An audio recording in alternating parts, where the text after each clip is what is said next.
It's never a nice thing when you see former Celtic players taking digs at the current crop of players, but unfortunately that has happened today, as a legend of the club has branded a current star player arrogant.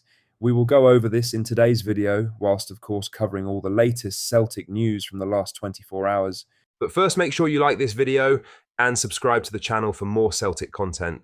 Benji Nygren has opened up about his crucial equaliser against Motherwell and revealed the mindset that sparked Celtic's dramatic late turnaround at Celtic Park. The Swedish midfielder admitted it was a moment of pure relief after missing a golden chance earlier. With the Celts trailing 2-1, he pounced on a loose ball from the Motherwell goalkeeper to slot home and ignite the comeback that ended with Dyson Maida's stoppage time winner. Speaking after the match, Nygren said it felt amazing to make amends and praised the team's spirit, saying they showed great mentality and heart to keep pushing. He also shared what he told teammates before coming on.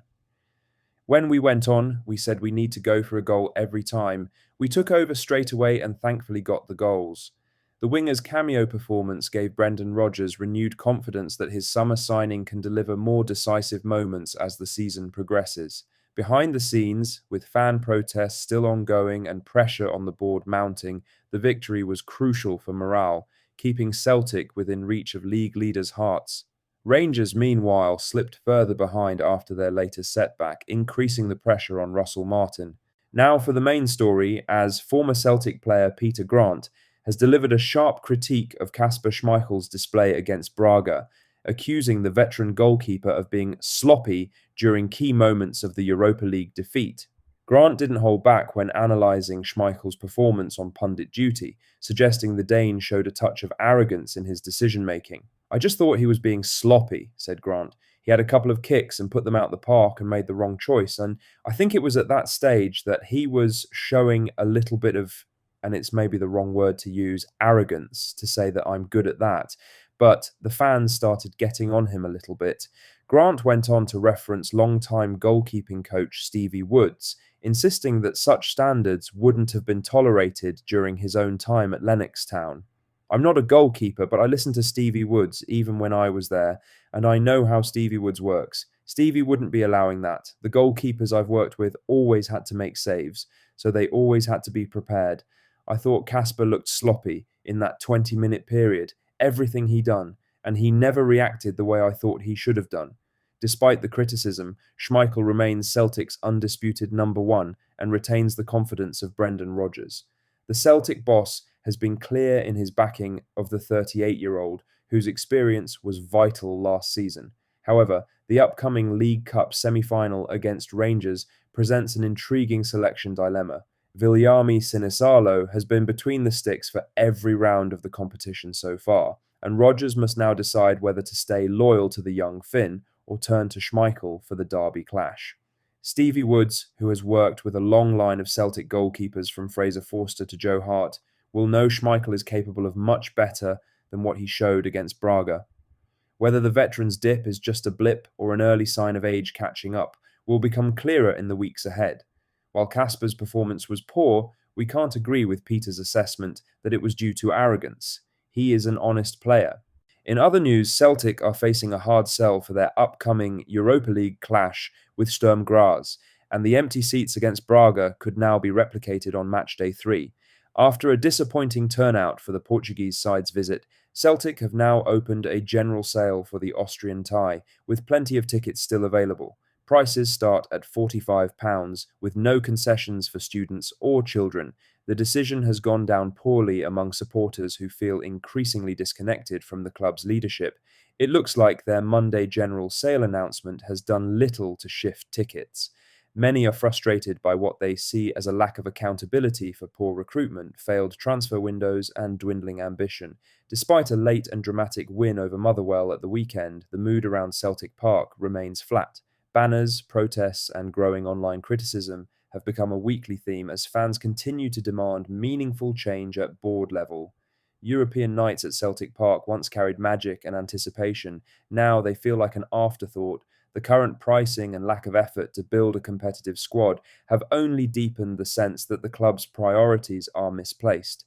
supporters are being asked to pay premium prices for a competition the club itself appears to treat as secondary. With the squad looking short on quality and belief, it is no surprise that fans are reluctant to spend £45 on another uninspired European night. The message from many is simple: if the board will not invest in Celtic's potential, supporters will not continue to invest their time and money. The game kicks off at 8 p.m. on the 23rd of October.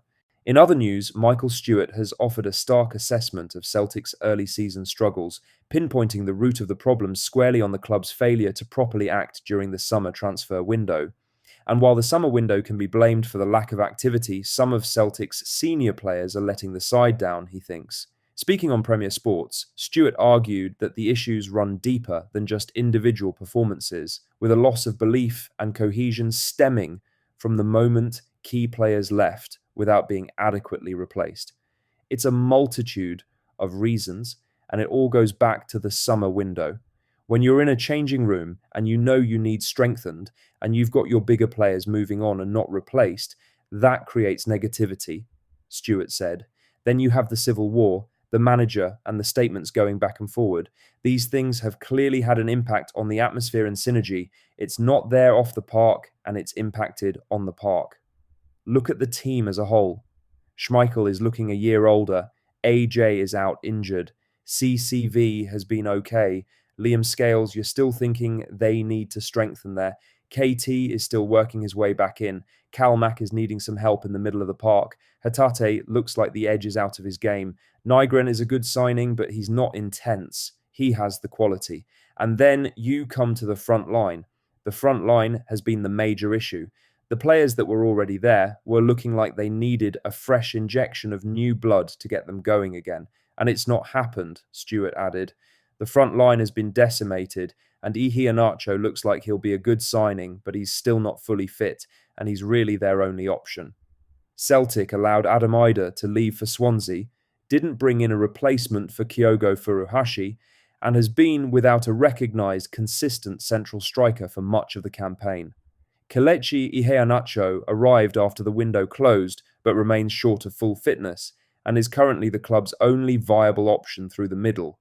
Nicholas Kuhn was also allowed to leave back in July, yet no player was brought in to replace him, and now Maeda is being shoehorned out on the right, a position he does not favour. The former midfielder's comments reflect growing frustration among supporters who see a squad short on depth and spark, and a summer of financial conservatism that's left Celtic scrambling to find rhythm and consistency. With January looming, the pressure is mounting not just to spend, but to get it right. What do you think of what we discussed in today's video? Let us know down in the comment section below. Make sure you've liked this video and subscribe to the channel for more Celtic content.